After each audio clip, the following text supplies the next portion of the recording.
নমস্কার, দুনিয়াদারিতে আপনাদের সকলকে স্বাগত। আপনাদের সঙ্গে আমি সোনিয়া।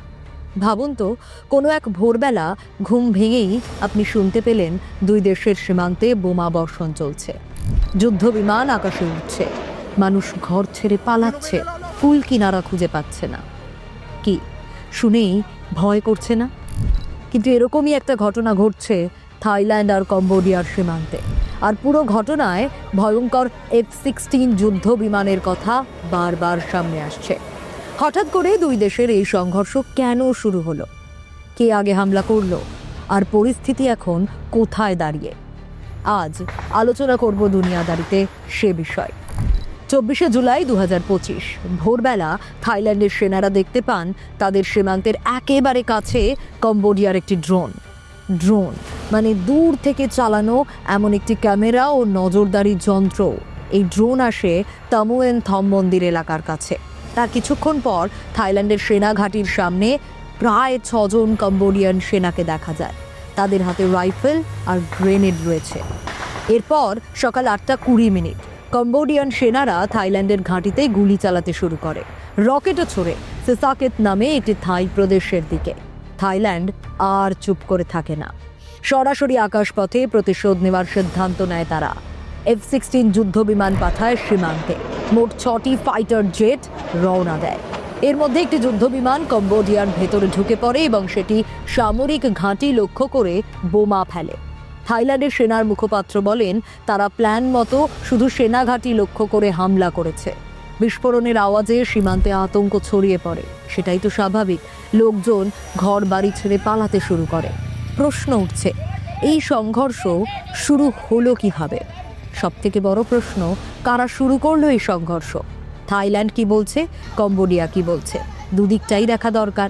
থাইল্যান্ড বলছে কম্বোডিয়া প্রথমে আমাদের ঘাঁটিতে হামলা চালিয়েছে। তারা বলছে ড্রোন পাঠানো হয়েছিল, সেনারা ঢুকে গুলি চালিয়েছে। অন্যদিকে কম্বোডিয়া কি বলছে? কম্বোডিয়া বলছে থাইল্যান্ড ইচ্ছে করে যুদ্ধ বাঁধাতে চাইছে। তারা অভিযোগ করছে থাইল্যান্ড রাস্তায় বোমা ফেলেছে, তাদের এলাকার ওপর আকাশপথে হামলা করেছে। কম্বোডিয়ার প্রতিরক্ষা মন্ত্রণালয়ের এক মুখপাত্র তিনি বলছেন, থাইল্যান্ড আমাদের এলাকা দখল করতে চাইছে, ওরা আন্তর্জাতিক নিয়ম ভেঙেছে। এই সংঘর্ষে সবচেয়ে বিপদে কারা পড়ছে? ঠিক এদেশের সঙ্গে ও দেশের যুদ্ধ, ও দেশের সঙ্গে সে দেশের যুদ্ধে যারা বিপদে পড়েন আর কি, সাধারণ মানুষ যারা সীমান্তের গ্রামে থাকেন, তারা এখন ভয়ে ঘর ছেড়ে পালাচ্ছেন।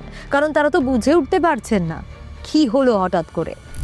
থাইল্যান্ডের সরকার বলেছে, আমরা সীমান্তের আশেপাশে থাকা মানুষদের অন্য জায়গায় সরিয়ে নিচ্ছি, কারণ যদি আবার গোলাগুলি বা বোমা বর্ষণ হয় তাহলে সাধারণ মানুষের জীবন বিপন্ন হতে পারে।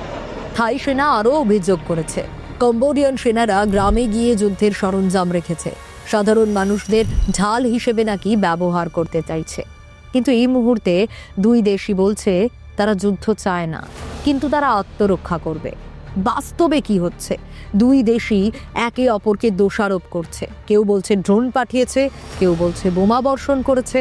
ফলে পরিস্থিতি এখন অনেকটাই ক্রিটিক্যাল। যুদ্ধ না হলেও রীতিমতো যুদ্ধের মতো পরিস্থিতি তৈরি হয়েছে। আর এটা শুধু একটা F-16 যুদ্ধ বিমানের খবর না, এটা একটা ভয়ঙ্কর সত্যি, যেখানে দুই দেশের রাজনৈতিক দ্বন্দ্বের কারণে বিপদে পড়ছে, ওই যে বলছিলাম, সাধারণ মানুষ এবং স্পেশালি সীমান্তে থাকা সাধারণ মানুষ। যুদ্ধে কি কারো কখনো ভালো হয়েছে বলুন তো? যুদ্ধে কখনো কারো ভালো হয় না। একটা ভুল বোঝাবুঝি থেকে যদি গোলা বর্ষণ শুরু হয়ে যায়, তাহলে হাজারো মানুষের জীবন সবটা তছনছ হয়ে যেতে পারে। তাই আমরা বলবো, যুদ্ধ নয়, শান্তি হোক পথ।